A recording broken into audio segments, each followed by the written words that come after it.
Okay, imagine this. What if a book written thousands of years ago actually held the secrets to some of our biggest 21st century scientific breakthroughs? It sounds like science fiction, right? Well, today we're diving into a fascinating source that argues exactly that. It claims an ancient text might just be a blueprint for modern science. So, let's explore this incredible idea. I mean, that really is the question, isn't it? Could an ancient text really predict modern science? We're not talking about some vague philosophical musings here.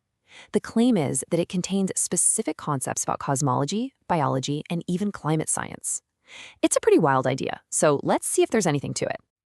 So, the text we're talking about is one of the oldest books in the Bible, the book of Job. And this quote from Job himself really sets the stage perfectly. His story is all about bumping up against the limits of what a human can possibly understand. It's this theme of our own limitations in the face of some vast hidden knowledge that's going to pop up again and again. All right, first stop, the entire cosmos. Seriously, let's start big. The source we're digging into argues that the book of Job paints a picture of the universe that is shockingly modern, a picture that scientists wouldn't even begin to sketch out for thousands of years. So, check this out. On the left, you've got these huge cornerstones of modern cosmology.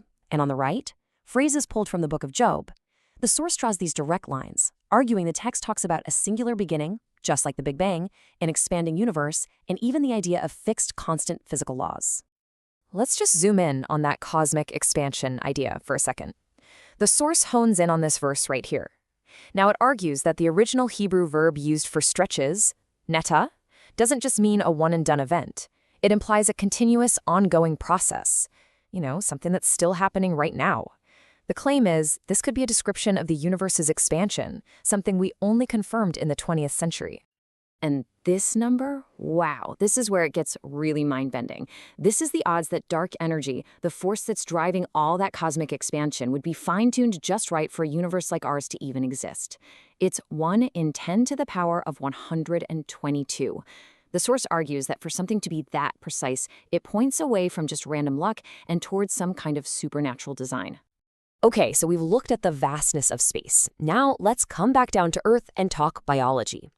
A really common argument against the idea of a designer is all these supposedly bad or clumsy designs we see in nature. But the source we're looking at takes this argument on directly. And here is Exhibit A, the inverted retina. You've probably heard this one, right? In our eyes, the wiring, the nerves, and blood vessels are in front of the light receptors. For years, critics have called this a backward, inefficient design. It just seems like an obvious flaw. But, and this is a pretty big but, here's the counter-argument from our source. More recent science actually suggests this flaw is a feature. It protects our eyes from getting fried by bright sunlight, and this weird structure is what allows us to pack in tons of cells for the high-res vision we have. So the point is, what looked like a mistake was actually a function we just hadn't figured out yet. And then, of course, there's the appendix. For decades, it was the poster child for useless evolutionary leftovers, right? Just a little organ waiting to cause problems with no real purpose. But as it turns out, not so useless after all. The source points out that we now know the appendix plays a really important role in our immune system. So again, something we dismissed as pointless was just misunderstood. The crucial takeaway here, according to the source, is that just because we don't know the purpose of something doesn't mean it doesn't have one. All right, this next one, this is what the source presents as its most powerful, most specific piece of evidence. It all comes down to a simple question about darkness that turns out to be anything but simple. Just listen to how this question is phrased. Where does darkness reside? It's not asking, what is darkness? It's treating darkness like it's a thing, a physical substance with a location, a dwelling. For thousands of years, that would have just sounded like poetry. But what if it was literal? And here's the absolutely crazy part. We now have an answer. It turns out darkness does have a dwelling because it makes up almost the entire universe. Look at this chart. Dark energy and dark matter, together that's nearly 99.7% of everything. All the stuff we can see, stars, planets, you, me, is just a tiny little sliver. Darkness is the main event. So let's just let that sink in for a second. The point the source is making is that this ancient book asks a question that describes darkness as a physical thing with a specific place in the universe, and that's a concept that was basically scientific nonsense until just the last few decades. Okay, from the mysteries of the cosmos, let's come all the way back home and talk about one of our biggest modern problems. The source we're looking at claims the Book of Job even offers a kind of blueprint for managing climate change. So, based on its reading of passages describing the natural world, the source proposes this pretty unconventional three-step plan. 1. Replant deserts to help fix rain patterns. 2. Domesticate ostriches as a meat source that has a way lower carbon footprint. And 3. Bring back whale populations to help the oceans soak up more carbon. Let's look at those last two. So step 2, why on earth ostriches? Well, the source points to passages in Job that describe them and then connects that to modern data.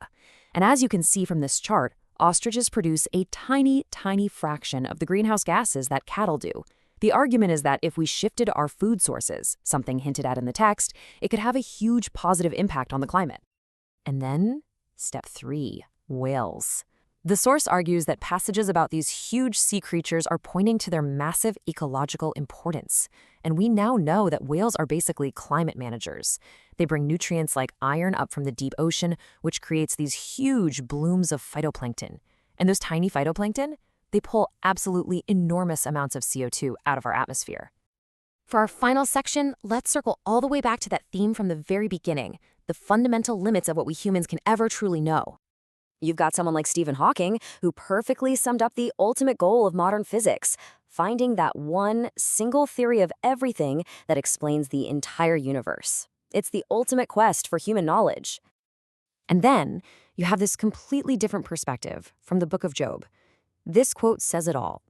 Some things are just, by their very nature, beyond our full grasp.